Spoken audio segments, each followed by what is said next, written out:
League जो महाराज जी ने initiative लिया है,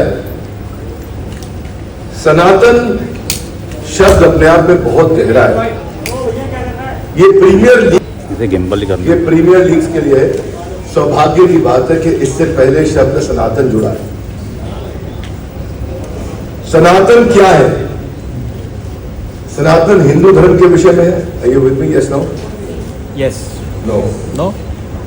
सनातन होता है जिसका कोई बिगिनिंग ना हो, अनादि, जिसका कोई अंत ना हो, अनंत। सनातन वो, इसको समझने के लिए सनातन आत्मा का वो धर्म है। 5वें अध्याय के पहले श्लोक में ब्रह्म संहिता में जब ब्रह्मा जी से पूछा गया कि भगवान कौन है, तो बोले ईश्वर परम कृष्ण सच्चिदानंद विग्रह अनादिरादिर गोविंद सर्व कारण कारणम। कि ईश्वर तो कृष्ण है, लेकिन वो बोले कैसे दिखते हैं? बोले सच्चिदानंद विग्रह। सत मतलब जो कि इटर्नल है, चित मतलब फुल ऑफ नॉलेज है, ज्ञान, और आनंद मतलब कंप्लीटली ब्लिसफुल है। सच चित आनंद विग्रह, विग्रह मतलब उनका रूप है। तो कोई बोले यार कहीं से तो आए होंगे भगवान, भगवान की कहीं से बिगिनिंग तो हुई होगी। क्या मन में प्रश्न उठता है कि भगवान की शुरुआत कैसे हुई? तो कहते हैं अनादिरादिर गोविंद। वो गोविंद अनादि है, उनकी कोई बिगिनिंग नहीं है। अच्छा, कोई बिगिनिंग नहीं है तो बिगिनिंग के पीछे तो कोई बिगिनिंग रही होगी, कहीं से तो कोई कारण बना होगा। जो जिसकी कोई बिगिनिंग नहीं उसका भी तो कोई कारण होगा। तो ब्रह्मा जी आखिरी शब्दों में कहते हैं सर्व कारण कारणम। वो सभी कारणों के कारण है, उनका कोई कारण नहीं है। He is the reason behind all reasons. There is no reason to him. He is the cause behind all the causes. There is no cause to him. सर्व कारण कारणम, उसको बोलते हैं सनातन। सनातन मतलब जो हमेशा था, हमेशा है, हमेशा रहेगा।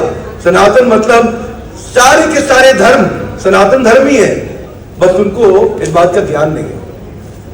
कोई से भी धर्म से व्यक्ति आता हो वो सनातन है, उसको इस बात का ज्ञान नहीं, क्योंकि भगवान ने ये बता दिया और ब्रह्मा जी ने कंफर्म कर दिया। Brahma ji was the first man on the earth, जब पहले व्यक्ति जिसने आकर के अर्थ किया। 14 प्लैनेटरी सिस्टम्स, अतल वितल सुतल तलातल रसातल महातल पाताल, स्वर्गलोक जनलोक महरलोक यज्ञलोक ब्रह्मा के लोक तक सारे लोगों का 14 प्लैनेटरी सिस्टम्स को लीड किया लॉर्ड ब्रह्मा ने।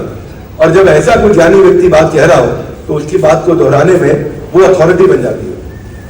तो सनातन प्रीमियर लीग को मैं बधाई देता हूं, जिसमें आप जोड़ रहे हैं आत्मा को।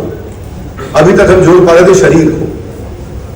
तो शारीरिक स्तर में रस अलग होता है, उससे ऊंचा रस होता है मानसिक रस, उससे ऊंचा रस होता है बौद्धिक रस, और सबसे ऊंचा रस होता है आध्यात्मिक रस। तो आपने आज महाराज जी इस आध्यात्मिक रस को शारीरिक रस के साथ जोड़ दिया। क्रिकेट शरीर का रस था, अधिक कह सकते हैं मन का भी रस था, लेकिन उसके अंदर आत्मा का रस जुड़ जाना, तो यानी कि ये अब मेरी सबसे प्रार्थना है इस सनातन प्रीमियर लीग को जितना फैलाया जाए इस इनिशिएटिव को। ये किसी कमर्शियल पर्पज से नहीं किया गया, पैसा कमाने के लिए नहीं किया गया, ये किसी आमदनी के लिए या किसी को पॉपुलर होने के लिए नहीं किया गया। ये शरीर के साथ आत्मा का सुख जोड़ने के लिए किया गया, उसी उद्देश्य से ज्यादा लोगों तक पहुंचाने के लिए किया गया।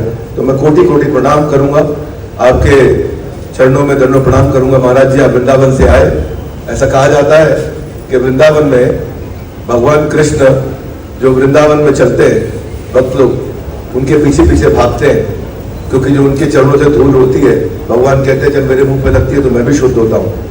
तो आप आए, आपने दिल्ली पावन धरती को शुद्ध किया। धन्यवाद। हरे कृष्ण।